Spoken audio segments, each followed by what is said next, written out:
This is Lisa from Mobile Tech Review, and today we're going to take a look at one of the hottest phones of 2011. This is the Samsung Galaxy Nexus. Now this is the import unlocked version. This is available overseas, not in the US yet, and it's not the Verizon version. So we're going to do a quick video look at this guy, and of course when the Verizon version is available with LTE sometime in December, we'll do a full detailed review of that too. So this is a long-awaited Samsung Galaxy Nexus, and again, this is not the US carrier version. This is one that came from an importer. And you can get one right now for about $750 or so, so it's a pricey proposition, but it is unlocked. You can use it with any carrier, and it's pentaband HSPA plus 21 megabit per second. That means that you have 3G/HSPA plus 4G for both T-Mobile and AT&T as well as overseas with this phone.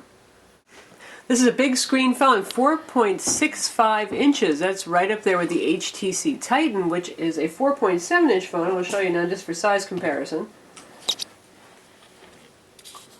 Just about the same size. And in terms of thickness, it's supremely thin phone and very light. You know Samsung, they make thin phones. So it's one of the thinnest phones on the market.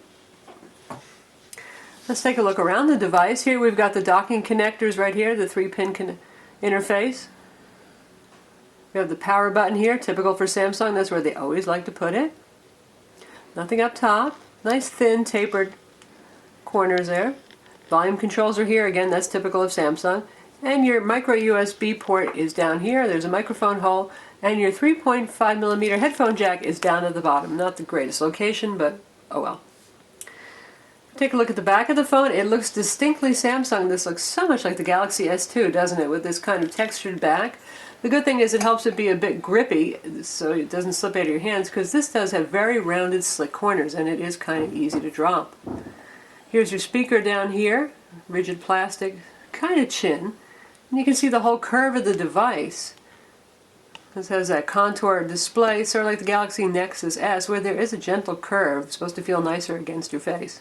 So the phone has 16 gigs of internal storage and no micro SD expansion card slot. Just like the Nexus S, what you get is what you got. You can't expand that in any way.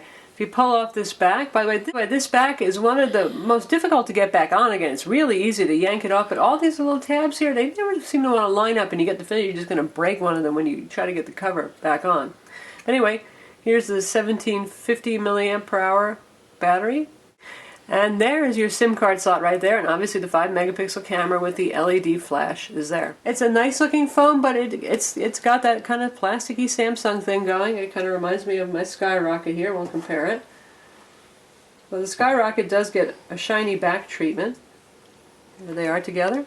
You can see the incredible design similarities, though. This one gets a kind of fake metal back that is still plastic. Super AMOLED Plus display versus Super AMOLED, but this guy's only running at 800 by 480 resolution compared to the 720p on the Nexus. So what's so special about this phone? Well, this is the first phone that runs Google Android OS 4.0 Ice Cream Sandwich.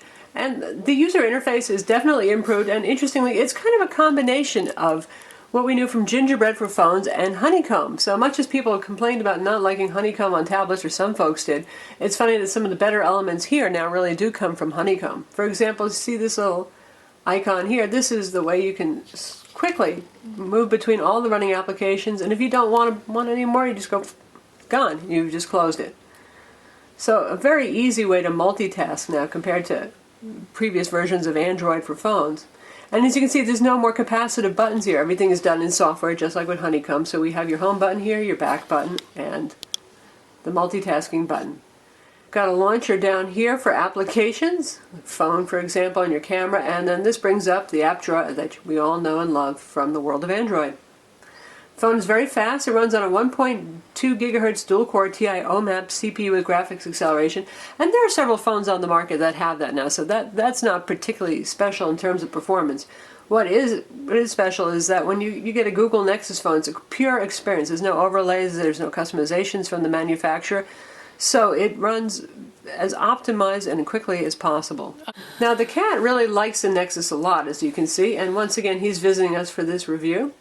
But we'll carry on and pretend that he's not here. And typical of Android, you have your multiple desktops here you can scroll through, and if you want to change your wallpaper now, like Honeycomb, you're just going to press and hold here and you can choose from your wallpapers. This does not bring up the widget option, however. If you go to your app drawer, you can see you can select between apps and widgets here. And if you want to access widgets, unlike Honeycomb, you don't do it by pressing and holding on the screen here. You go to your app launcher here and you can switch between that and widgets. And so we just want to put the analog clock and we pick a screen and we drop it down. And there it is. Web browser is also modernized. You can see our indication for lots of tabs that we have running over here. And you can see here's the standard Android keyboard for Ice Cream Sandwich. There are no third-party keyboards like Swipe loaded here, and it's not a bad keyboard. Google worked on improving accuracy of the touch. We'll check out how our site loads. Now there's no Adobe Flash for Ice Cream Sandwich, not yet anyway, so there goes that Flash experience. But I suspect we should see it coming. Browser is smooth as always, huge screen, and what else is special about this phone? 720p display. Of course, it's also not the only one now that has that. We have the LG Nitro HD on AT&T, and we have the HTC Resound on Verizon Wireless, and we're going to see more 720p phones. But the Super AMOLED display running at 1280 by 720 pixels, it's a very nice experience, and though it does use the pentile matrix, which has become the dirty word this year, it looks very sharp. I'm not seeing a whole lot of text aliasing or anything like that. Scrolling is smooth, and because it's a big screen and the resolution is high, it's very easy to read, even when you're zoomed out. Even small fonts are very readable. So lovely stuff there. And if you want to get to your settings now, you see those little dots over there, and that's where you get to all of your browser settings.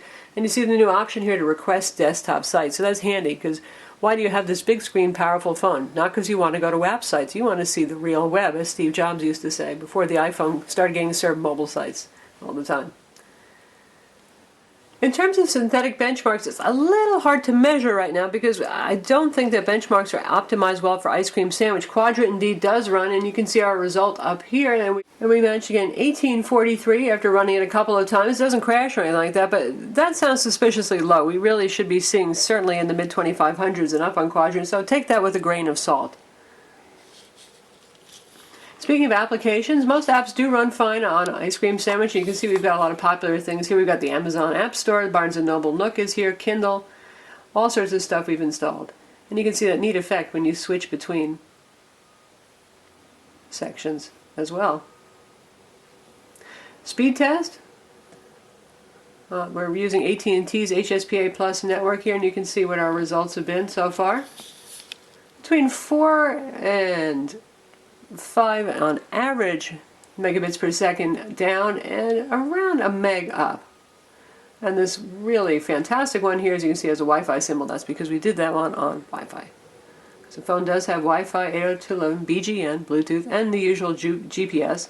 And we have Google Maps on board, including indoor location services too, which is pretty cool. Instead of being a widget now, you can see the Google search box, by the way, is just built in. Again, sort of like Honeycomb, and we have the voice search here, which works very well.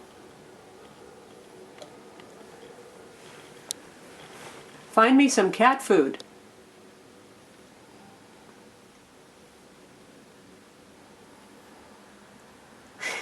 And there we have listings that relate properly, and it recognized my voice just fine. The other neat thing about the camera is how fast it is, and it has a very nice panorama function. Google worked really hard to speed up the camera and add functionality for Android, and we're going to use our cat as the test subject here. Man, he looks living large. So here we are in the camera application. You can see it takes pictures just that fast. It really is true. It's so fast you actually have to be careful to not move the phone, because there's no preparation time. You just go that quickly and you've got a picture. And you can see we can choose between camera, video, and panorama mode. And it's stitching together our two images to give us an extra long cat. And we can take a look at that picture we shot right here. And there it is. The two parts of the cat are stitched together.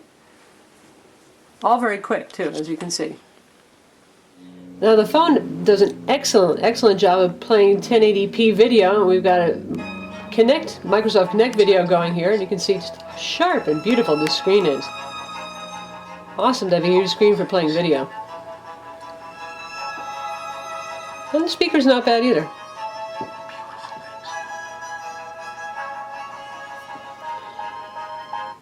And we'll check out another video that was actually shot with the camera.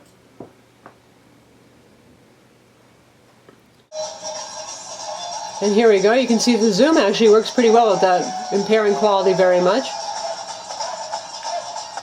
Shot with the camera. Definitely good stuff. Call quality in the phone has been good, and you can see the very, again, minimalist, sort of like Microsoft's Windows Phone dialer. Real minimal, but huge and easy to use. And you have access to your call history and your contacts list built right in, too, by tapping between these icons. Might not be obvious at first what they are, but once you learn them, well, you learn them.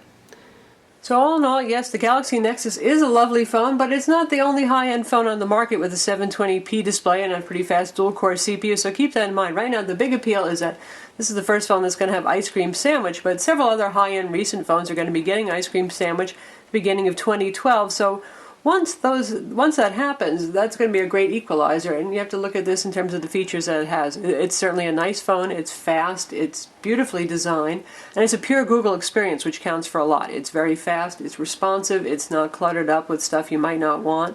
There's no carrier junk on here, and even the Verizon version is not going to have too much customization, though we hear they're going to disable Google's NFC software so they can probably use their own. So this is the international version of the Galaxy Nexus, and again we'll be doing a full in-depth video review of the Verizon version, which will have LTE as well. I'm Lisa from Mobile Tech Review. This is the Samsung Galaxy Nexus, and don't forget to subscribe to our YouTube channel.